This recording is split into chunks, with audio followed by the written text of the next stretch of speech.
So good morning, everybody, and welcome to our second Cabinet meeting this week. I have deja vu about sitting here, but this is our Cabinet meeting on Friday the 26th of September, and we're going to talk about devolution and local government reorganisation this morning. I won't read out the normal housekeeping statement, but suffice it to say, if the fire alarm goes off, follow David. He'll be out first, and recording, this meeting is being recorded, but if we have to stop at any point, then the recording equally stops. There are no apologies for absence because I can see that everybody is here. Declarations of interest. Presumably those of us who are dual hatters should just declare an interest once again. Yes. Yeah. So everybody who is a member of another council, could you please just show to declare an interest? So Liz and Steve, Jan, Zoe, Kirsty and I. Great. Thank you. I've got no announcements this morning because you heard it all on Tuesday. We don't have any deputations and nor do we have any requests from non-executive members to speak. But of course I'm grateful to the chairs of the select committees and the vice chair of 2050 for being here as well. And I'll ask them to jump in and say a few words if they wish. So our first item is item 5, which is devolution update and next steps. And I think Gary's going to run us through that. Thank you, Leader. Good morning, Cabinet. So it was only 48 hours or 24 hours since we were in the council chamber in relation to the devolution update. We had intended this paper to be outlining the delegations that would be required in order for the County Council to consent to what is called the draft statutory instruments, which is a legal mechanism through which we essentially agree to that next stage of formation of the legal entity that will be the mayoral combined authority and the devolution arrangements associated with it. You'll see in your recommendations in paragraph 3 that we are recommending an additional Cabinet meeting once the position on risk mitigation has been fully established and agreed. And so the recommendations that you see before you are mostly voted on noting the direction of travel and the risk. One important paragraph to refer you to, Cabinet, is the risk which is summarised in paragraph 10 in the executive summary of the report, which relates to this point that we'll need to come back to Cabinet, which is around the imbalance between representation in decision making in instances where the mayoral combined authority could potentially transfer financial risk and cost onto the county council, and given our population within the county area, given the way that the statutory instrument is currently drafted, that will push 75% of that risk and liability on to the county council. We travel positively, that we're working very constructively with our neighbouring unitary authorities and with the support of our monitoring officers across the piece. We are in a regular dialogue and discussion to come up with what we believe could be a reasonable mitigation or set of mitigations to that risk, and that will be brought back to you in due course. So nothing further from me, Leader, and refer you back to the recommendations. Thank you very much, Gary. And essentially this comes back to what is, in a sense, a rather potentially dry and boring piece around the governance of how we do things, but it has a direct relevance to the financial risk that we as a council will take during the time that once the mayoral combined authority is set up. And I think actually, seriously, huge thanks to David and for working through all of the tricky parts of this to make sure that the wording is correct. And I know from conversations with my colleagues in the other 3 authorities that they understand our position. It's just a matter of us working our way through it to get to a point where we have mitigated that risk and we understand, firstly, that if there is anything that affects the entire area, we should absolutely be contributing the amount that is equivalent to our population.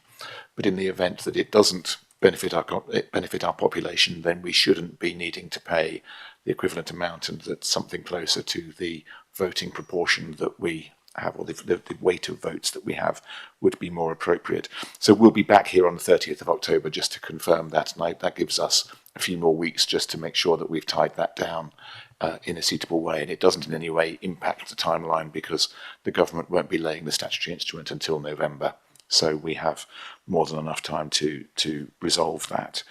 The other thing just to note is that after council on Wednesday, we have the note from the chairman of the council who wrote to confirm that council gave, I think, almost unanimous agreement to the statutory instrument. To the approval of our way forward to the statutory instrument. So that I think is heartening for us all as well. Colleagues, any questions or comments to make for Gary? So Stephen. Thank you very much. Gary, you pointed us at paragraph 10, and there's one sentence in there that does concern me. Any overspends would be distributed across the constituent councils based on population size, and you've gone into how that could give rise to an injustice. There's actually something underlying that worries me, and that is that the Mayor's office could overspend and not have to pick up the tab for its own actions. And that seems to me a fundamental weakness that might be worth discussing. Thank you, Councillor Reid, and it's a very sort of reasonable and appropriate comment you've raised. So that risk is introduced to a certain extent. Those risks are partly mitigated by the fact that the mayoral combined authority is a legal entity that has its own fiduciary duty. It will have a chief finance officer. It will need normal internal audit functions and things like that. So it will operate with the level of financial control and diligence that we would expect from those organisations. They also have the ability to raise revenue themselves, whether that's through a precept or whether that's through government grants as well.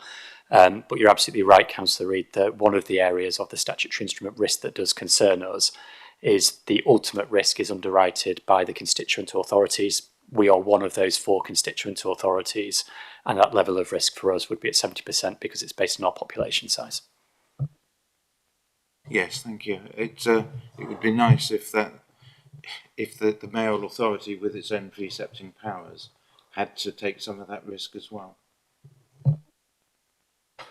And I think there's kind of, just to help with the answer to that, I think there is an element of that which says that we as the politicians and the mayor as a politician, there's a degree of constraint around that because the mayor will be responsible for their budget, and whomsoever that might be, if they are unable to manage their budget, then people will be making a judgment about how successful that mayor or how competent that mayor would be, and I'm sure would all, or anybody in our positions would be rightly criticising a mayor for the fact that they were overspending. So there's a degree of control around that as well. Cabinet colleagues, any other comments, Lily? Thank you, Leader. Firstly, thank you very much to everybody involved for the amazing work that's been done, detailed, legal, etc. And I think we all appreciate that. Sorry, everything's going off at the same time. My question, as Executive Member for Highways, I read with interest particularly the Transport and Local Infrastructure work stream, which includes the bus franchising. And on Wednesday in Council, a question was asked about whether all or the majority of highways functions will go to the Mayor. Is there any chance we can have some clarification about where the work will actually fall? Thank you. Thank you, Councillor Barman. So I know the Leader answered that question around on Wednesday at full Council. The statutory instruments are not in an absolute level of detail, so they are almost at the powers and funding level. And I think the Leader answered it in relation to obviously highways responsibilities. The Highways Authority will remain as the upper tier. The Transport Authority, in particular, Passenger Transport Authority responsibility would sit at a mayoral combined authority level. One of the uncertainties and unknowns is how a mayoral combined authority would choose to discharge some of those functions and powers. So even if, for example, bus service improvement plan funding would come into a mayor, and that combined authority would have a level of control around where that money is allocated and where that money is spent, a lot of the delivery associated with that and the decision making around the delivery associated with that would realistically sit still with the upper tier authorities, because there is the capacity and the expertise through which to discharge some of those responsibilities, and making sure that we do have that balance between operational delivery still happening really effectively, even in the relation to bus contracts and so on, with the Mayor maintaining that position around strategic responsibilities and guiding those strategic objectives for the region. Thanks. Any other comments from Cabinet? And so, Jan, I will come to. Yes. So thank you, Leader. There was one comment you made at Full Council, Chief Executive, that I think might need some explanation, and that was around the Bronze Plus standard and what that involves and what work is going on at the moment in preparation for the mayoral authority to sort of be launched. Thank you. Thank you. Yeah, we have this phraseology around bronze, silver and gold, and the phrase Bronze Plus is one that has been used in a way to describe the collectively agreed approach across the 4 constituent councils, which is absolutely politically led by our leader and the equivalent chief executives as well, to be able to ensure that we're doing everything that is required of us in advance of establishing the combined authority as a legal entity, which will come into being in early calendar year next year. We're expecting sometime around February, and then all of those tasks and activities that are required from then on in terms of the election of a mayor. One thing that we're very cognizant of is not to try and get too ahead of ourselves in terms of significant numbers of appointments, significant expenditure of budget, significant development of policy initiatives and ideas, because there is a real sort of understanding and expectation that during those early years of the formation of this new entity, it will form its own priorities. Inevitably, mayors will be elected on some form of democratic mandate with priorities and areas of focus of their own as well.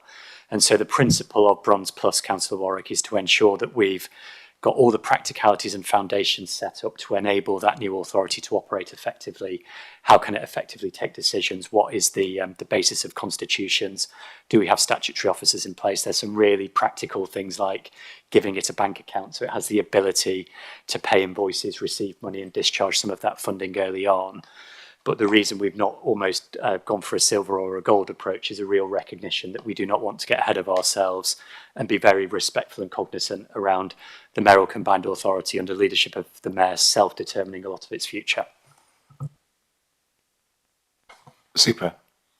Everyone, Cabinet's all good? So, Select Committee Chairs. Rob.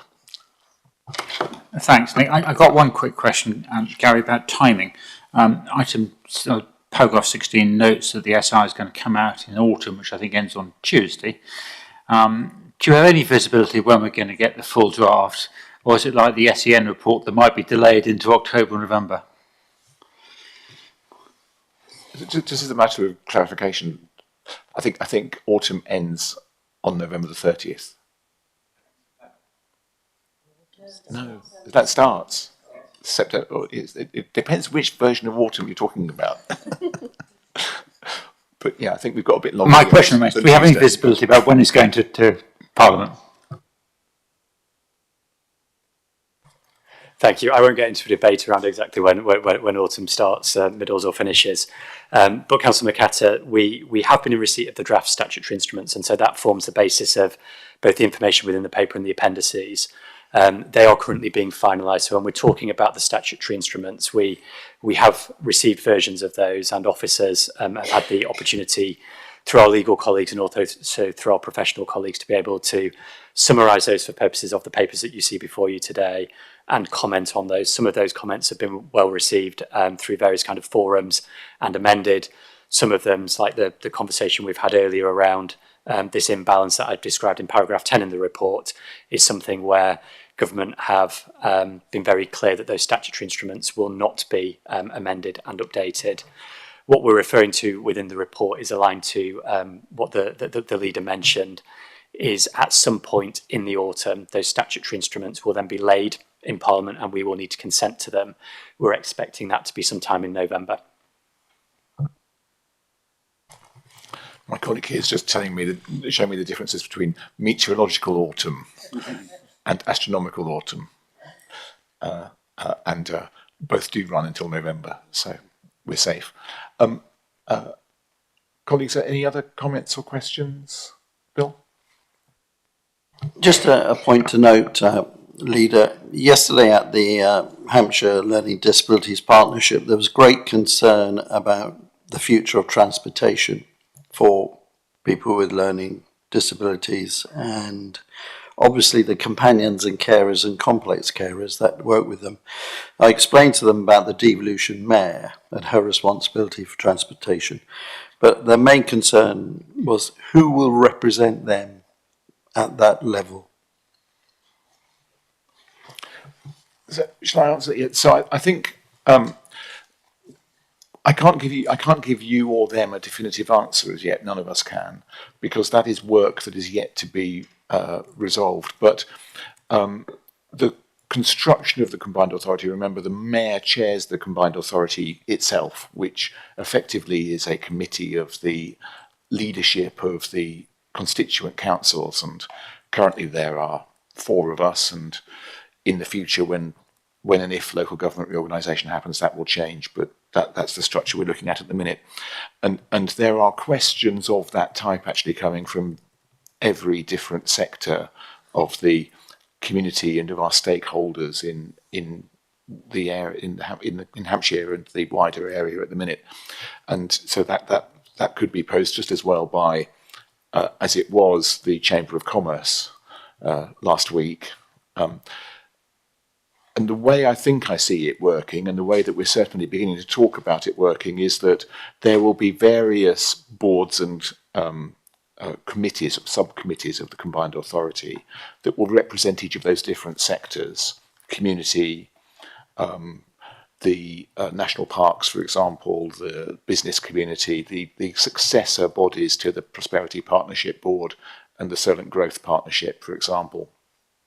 And the way that they will then work is to sit below the combined authority to be able to feed in their thoughts to that. And in the same way that the fire authority or the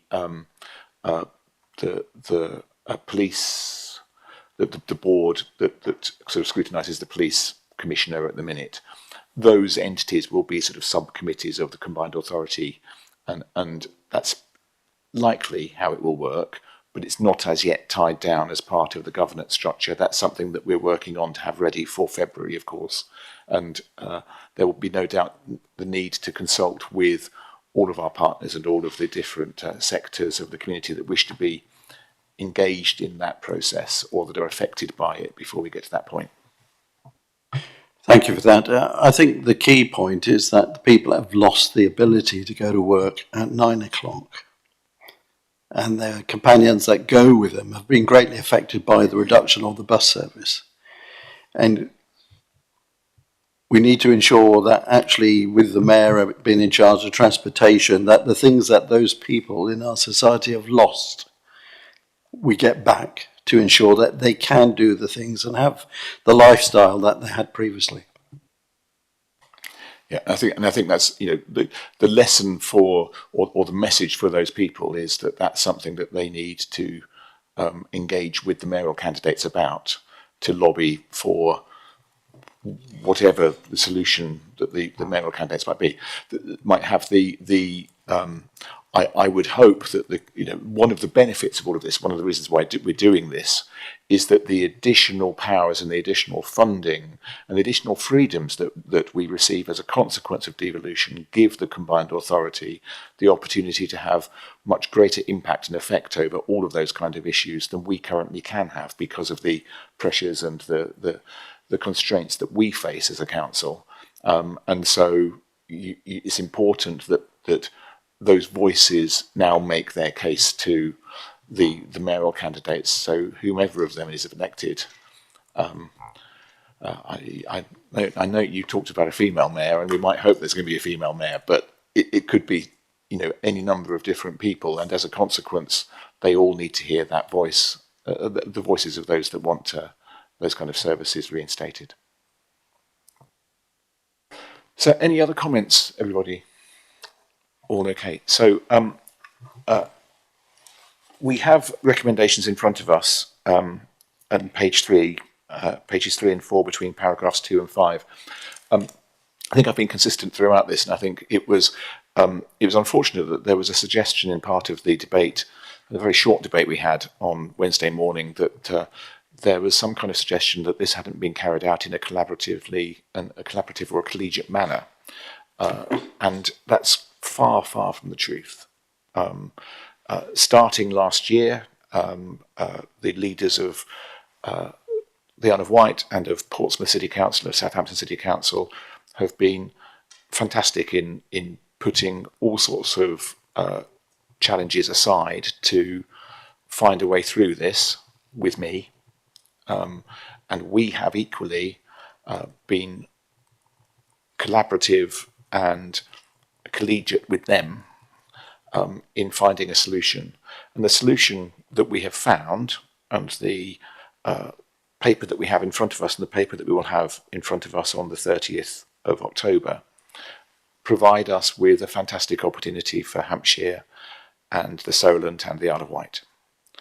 And that is that we receive powers, we receive additional funding.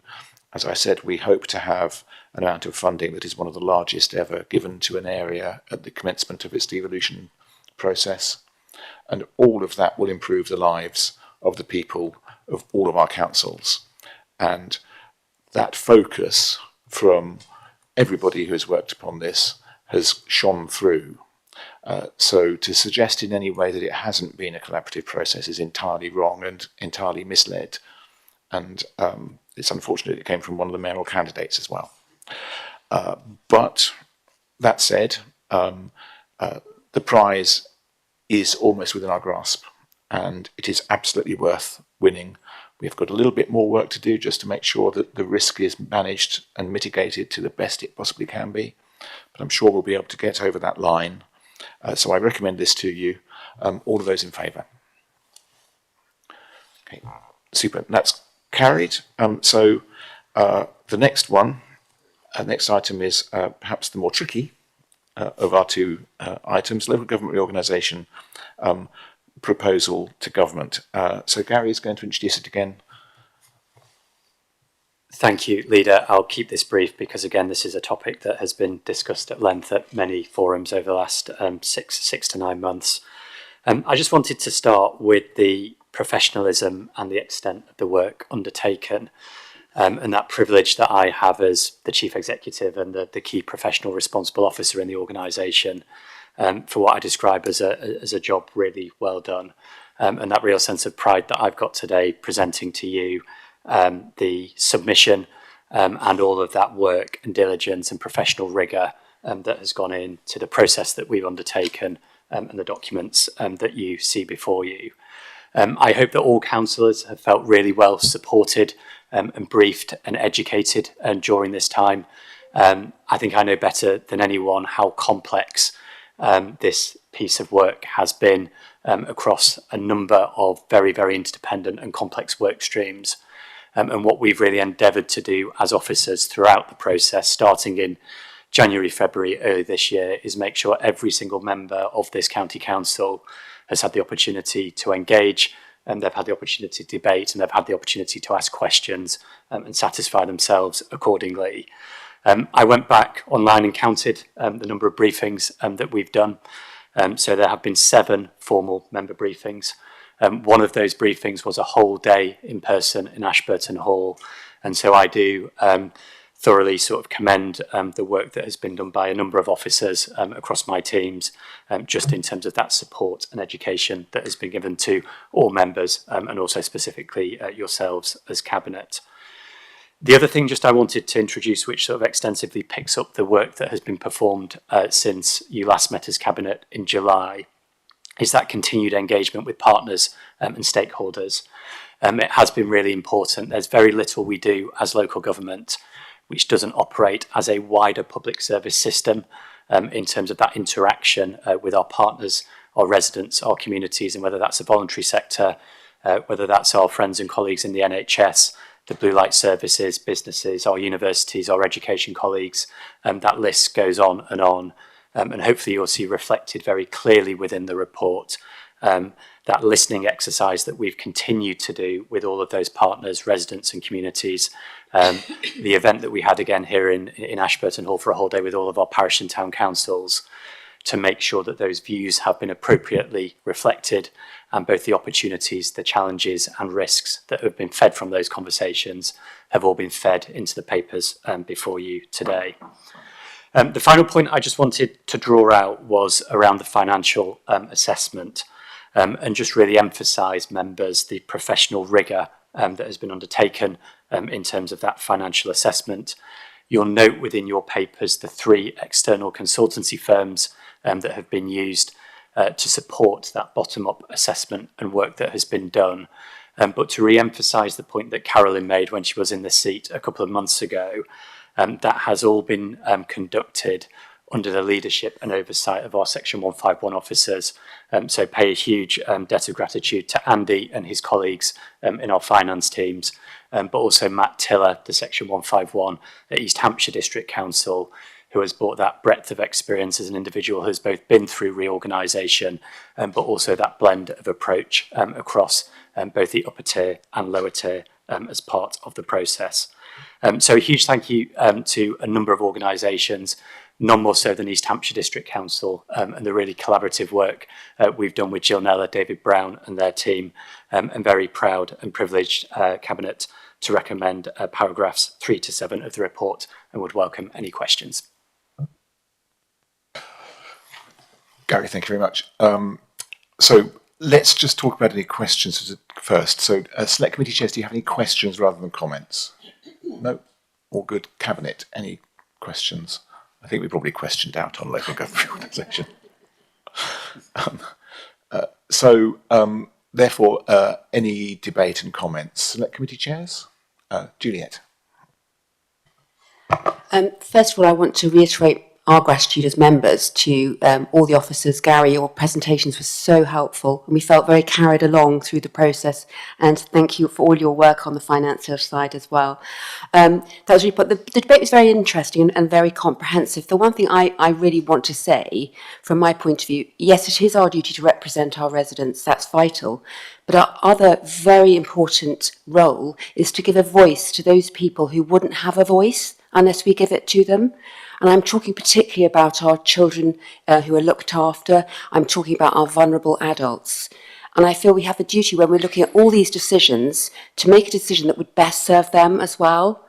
And one thing that always has concerned me is fragmentation of service.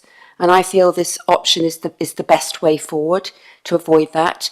And I think, Gary, you raised a very good point earlier, is that the implementation is going to be tricky, the change is going to be tricky, and we all recognise that.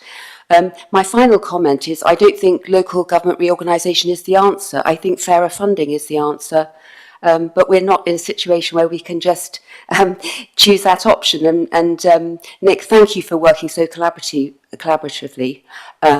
Because I think we have to put an option forward that serves people with a voice, but those who find it hard to have a voice. So thank you. Thanks very much, Juliet. Any other comments? No? Okay, so Cabinet colleagues. Ros. Thank you, Leader. During full council on Wednesday, I was actually really humbled about hearing from all members, from all parties, about how important the area that I'm responsible for in children's services is to our members and to our residents going forward.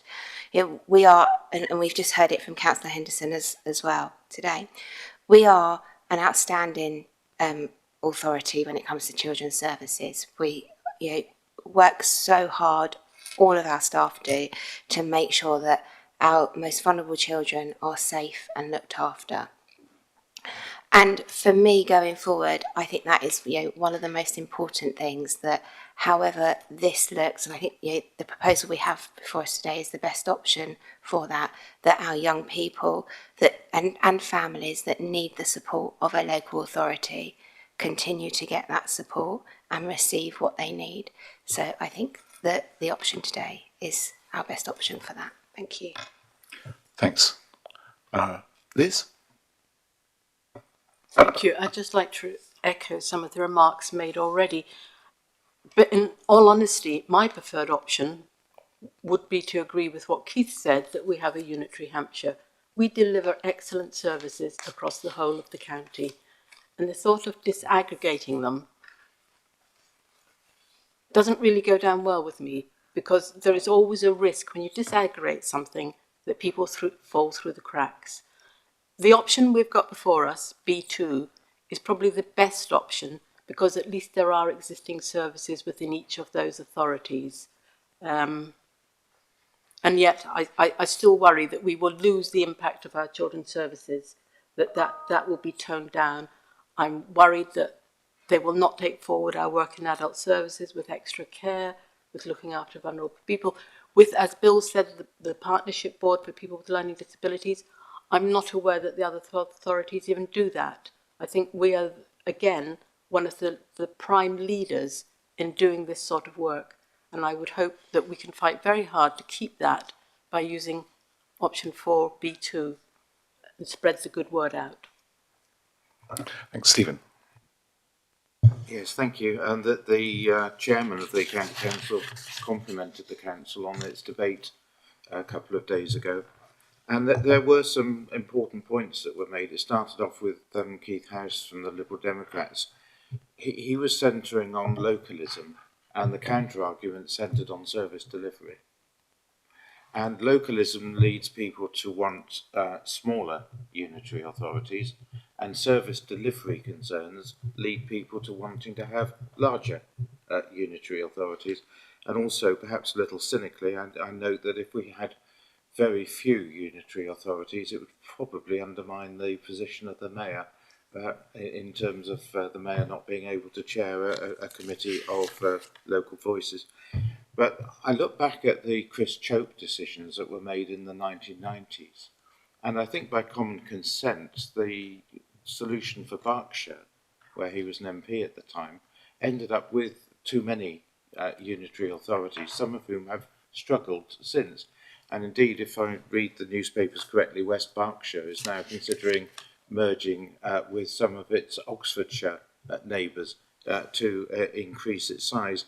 So when it comes to successful unitary authorities, I think size does matter, and that way we get the service delivery we want.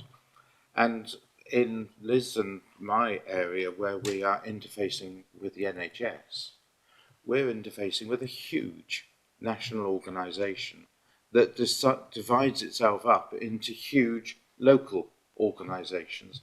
So across Hampshire, we have one integrated care board now looking at the primary sector. In the hospital trusts, they cover large geographic areas. And the unitary authorities that are set up are going to have to interface successfully with those very large geographic spreads within the NHS. And I come to the conclusion myself that big services need big organisations to make them function correctly, to make them function successfully. And therefore, I am with Liz on this, that we do need to have larger organisations based on service delivery. And as I think I said at a previous council meeting, this picks up the point that Ros made, we've got a children's services department which is marked as outstanding in all areas.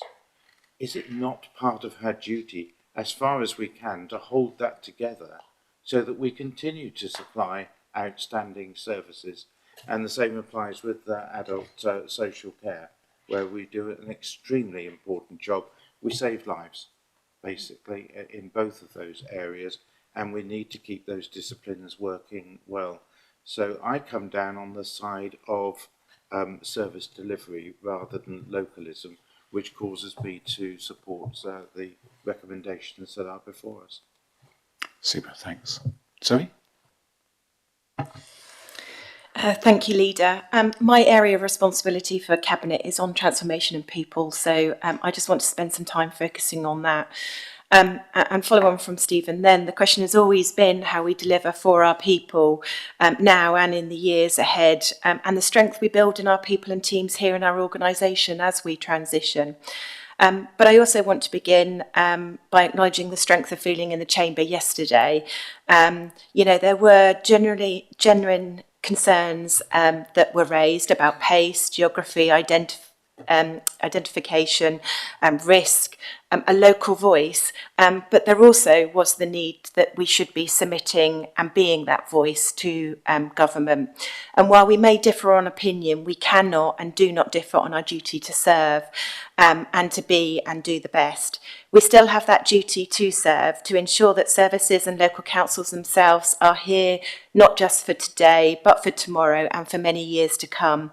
That is why Cabinet and CMT are working tirelessly to reduce the deficit, to critically review and reflect upon the findings of the independent panel, and to demonstrate that steps we are taking are making a real difference, and that we continue this work alongside LGR, building strength in our services and in our teams. The truth is that Hampshire's financial stewardship has been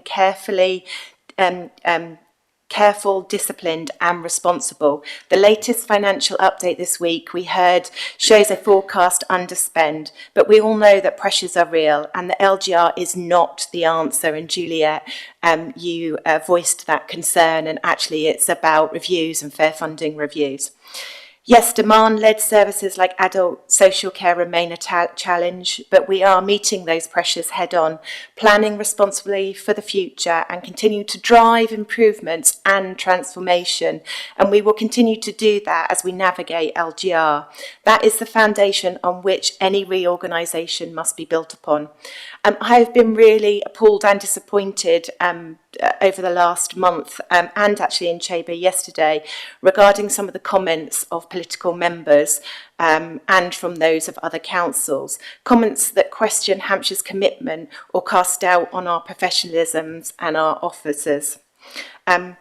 Gary, I echo your statement about the professional work of the report that you present to us and that the staff has contributed to. But I also want to recognise the staff that continue to deliver services daily alongside this proposed change and uncertainty. So we recognise all of those, and that's the important part of this, that we critically look at what we're doing and that Hampshire County Council are proud to serve and we support our people. Let us put aside what divides us and focus on what unites us, which is our people and it is our place, and we have that responsibility and duty. Thanks. Kirsty? Thank you very much, Leader.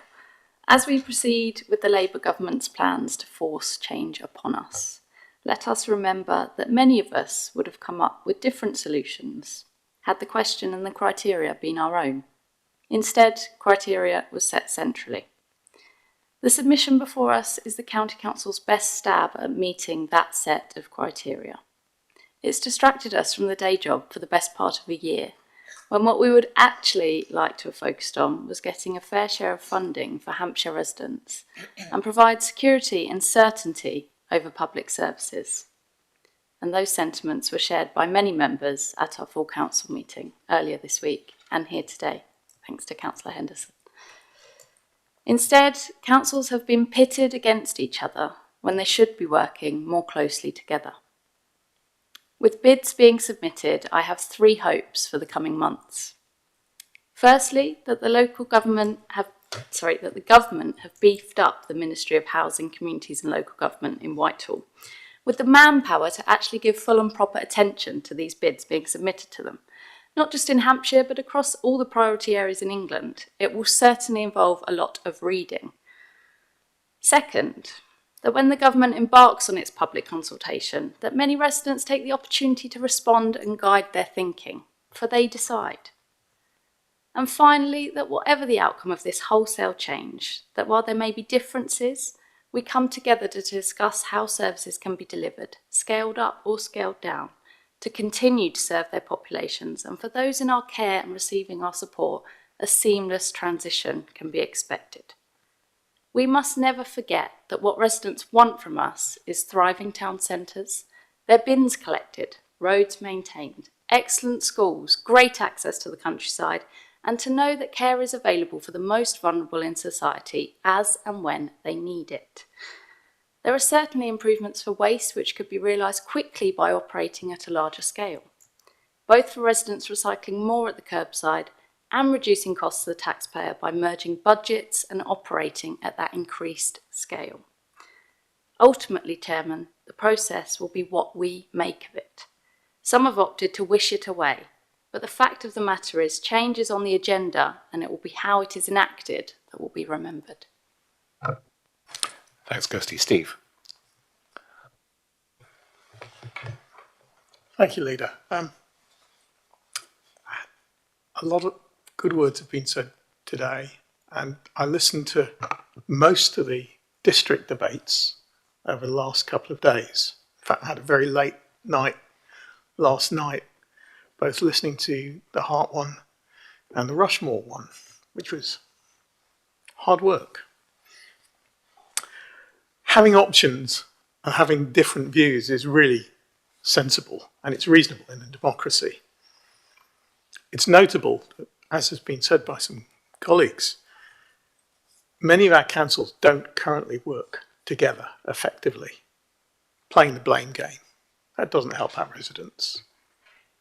What we should be doing, and what this council has really good experience and our officers have great experience of doing, is actually delivering outstanding results for our residents. Children's services has already been mentioned, adult services, looking after the most vulnerable.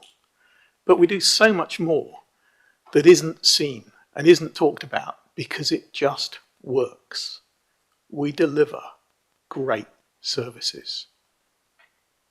Where we don't, and it's fair to say that there are some problem areas, it's generally because we don't get the right funding from government.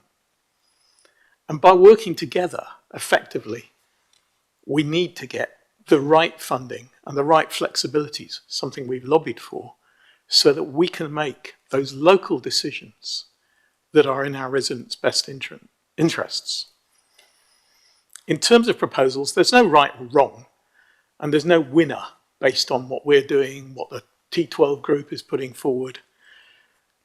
We run the risk of government making a decision that nobody's happy with, except government maybe. And even then, they probably can't agree. But it's fair to say that our mutual aim is to get the best, most sustainable and viable outcome for our residents with reduced risk, and which continues and builds on delivering great services, particularly for the most vulnerable, but actually for every single resident and business across our area. The experience of our officers is great. The experience of our councillors is really good, what we do. And the same for our districts. Different approaches. What we have here, though, is deliverable. It's in line with what government has asked for. We may not be happy, as a number have said, but we want to get the best outcome. And what we're putting forward, I think, is the most reasonable option. Some have described it as the least worst option. I don't think it's that. I think it's the most reasonable option. And I do hope that government takes note that also, after today, at least we can actually work together and take a bit of a break and wait for that government decision, but continue to work together to actually look at transition and building the best and most appropriate service. Wrong button again. Thanks, Steve. Lily, did you want to? Just a few words, a bit croaky. I think my colleagues have said most of it, actually, so I'm going to be very brief this morning. Just to say, I think we've been on one hell of a journey in the last 9 months. As Kirsty's already said, a distraction from our day jobs. And my colleagues, as I said, have been very eloquent in their statements, so I'll be brief. Here we are, deciding on the next stage for LGR, and as Nick has said, none of the proposals are right or wrong, just different opinions and interpretations. But whatever we decide, as Kirsty said, the government may make their own decisions. So many of our members spoke passionately about their areas on Wednesday and their concerns about how our services will continue to the same standard. And my note is, sadly, we did not have Councillor Thierry with us this time, telling us how he reassured Mrs. Thierry about how our version of LGR will continue and high quality services, not to worry. So my thanks to him for that. Many of us, as Liz has already said, it's not a decision we want to make, but we have to follow the government's criteria and we have no control of our destiny. But, as my colleagues have said, we'll make the best of every opportunity to make it work.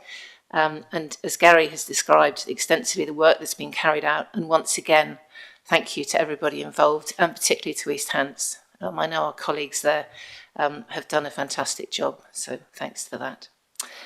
Focusing specifically on my portfolio, which we've already done partly in the devolution discussion, highways and passenger transport, and I'm feeling hopeful because we know from the devolution paper about how the responsibilities will be divided between the Mayor and the upper tier authorities. And these authorities already have their own highways departments in the same way as Hampshire does, which should be able to step up and extend their coverage to the new areas. I know good working relationships, in fact, are already in place across the county, and hope this will continue and we can work collaboratively and effectively with the Mayor. But I hope all of our services continue to the same high standard, that the councils will work together and look after the most vulnerable residents and businesses and support everybody in Hampshire. I think that's absolutely key. Thank you. Very brief. Thanks, Lily. Jan.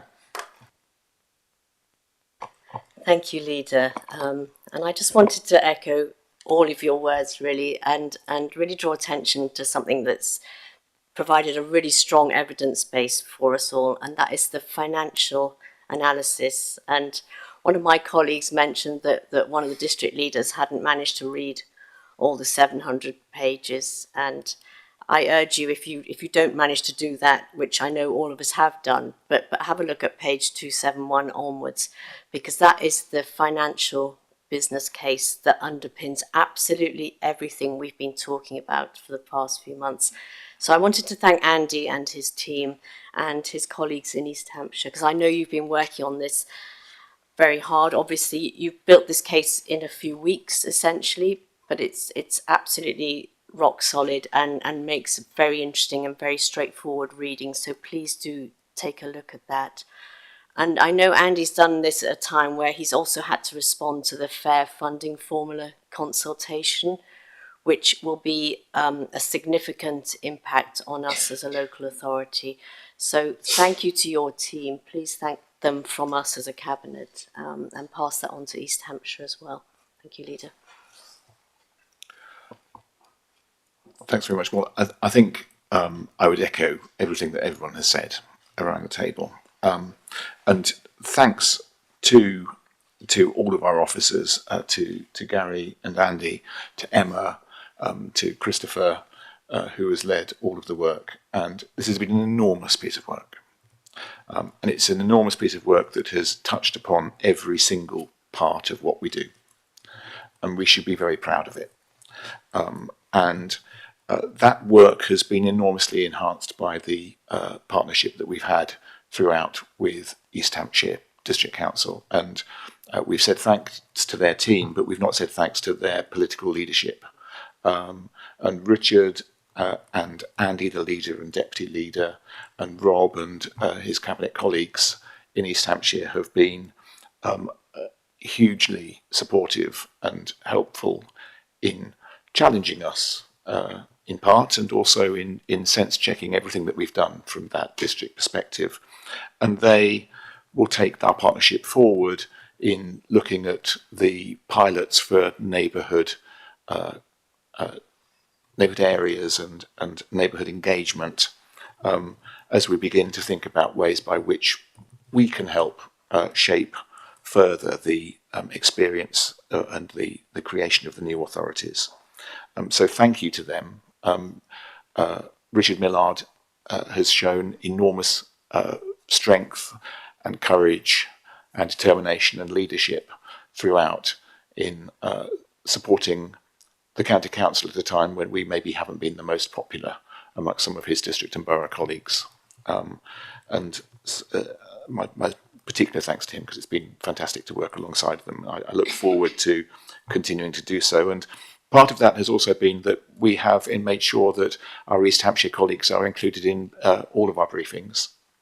And I feel that everybody has had the opportunity to be completely briefed and fully conversant with all of the plans that are put before us today. And that effort has been extraordinary by all of our officers and their equivalents in East Hampshire to make sure that everybody is making a fully informed decision. And there is an enormous amount of detail. And as Jan said, there are 673 pages of it here. Now, it's a bit concerning that one of our colleagues in their own debate last night apparently said that they'd not read it and couldn't be expected to. I have. I think I dream about it at the minute, and I'm sure Gary and Andy do, and Emma. We whether it's a nightmare or not is a different matter. But the point being that the detail is important, and it's really important, and it's been really regretful that we've got to the point where the debate has become quite scratchy between the different alternative views being put forward, not just within the choice that was put forward by the Team 12 versus the county, but also within some of those options that were put forward as well. And you'd have seen that in the press in the last few days. And to a degree, as I said on Wednesday, frustration with some of the challenges that we have in a two-tier system, the challenges that exist between an upper-tier authority and the districts and boroughs that operate beneath it. That frustration that might have been built up over the years, score settling around that is not the basis for making a good case, nor a good argument, nor for good relationships going forward. So it is regretted. We've been really clear to be positive about our proposal, and also to accept, exactly as Steve said, that in a democracy there is strength in the fact that different ideas are put forward. And it may well be that the government chooses even to take their own course and do something completely different, because it's not us that are deciding. And I hope that there are really good things in each of the different cases put forward that can be pulled out to make sure that the eventual answer, if indeed there is one, for Hampshire and the Solent is as good as it possibly can be. And there are undoubtedly positives across all of the different proposals being put forward at the moment. So building on the good working relationships that we all have, and regardless of what we as politicians might say and the way in which we might fall out with one another around this, we have excellent working relationships between ourselves and our colleagues in the unitary councils and also our colleagues in the districts and boroughs. And that will continue, and that will be the basis for ensuring that the councils that are created beyond this are all as good as they possibly can be. And what's happened is that we've put our best option forward, one which will ensure the new authorities have the best chance of financial resilience, retaining and improving upon our excellent services, and offering confidence to residents of Hampshire that no matter where they live, whether it's in the countryside or in the urban areas, whether it's in a village or a town or a city, they will be able to understand and engage with their council and influence what happens in their local neighbourhood. We have put the people we serve at the heart of our proposal. To them, I promise, while we are here, we will continue to prioritise your care. To our staff, we recognise how hard you work and what excellent service you provide. We will have your back through this process. It will be uncertain and disruptive, but we will ensure that we are here for you.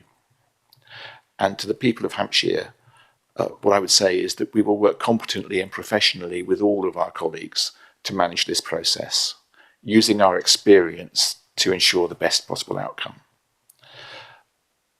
We will never forget it's your money we spend, and we will never forget that it's you we serve. And to my fellow leaders, I would say this today. Our job is done, and this should no longer be something about which we fall out. The decision is no longer ours. It's now up to government. So now we need to move forward together with competence, with professionalism and kindness. For we should never forget this is not about us. It's not about the politicians. It's about the staff for whom we are responsible, the people we serve, and above all, those who rely upon our services most. So I recommend this proposal to you. I think it is the best possible one that we could have created, and we've got the recommendations in front of us, all of those in favour of those. Okay, that's unanimous. Thank you so much. That's the end of the meeting. Thank you for yet another Cabinet meeting this week, and enjoy your weekend.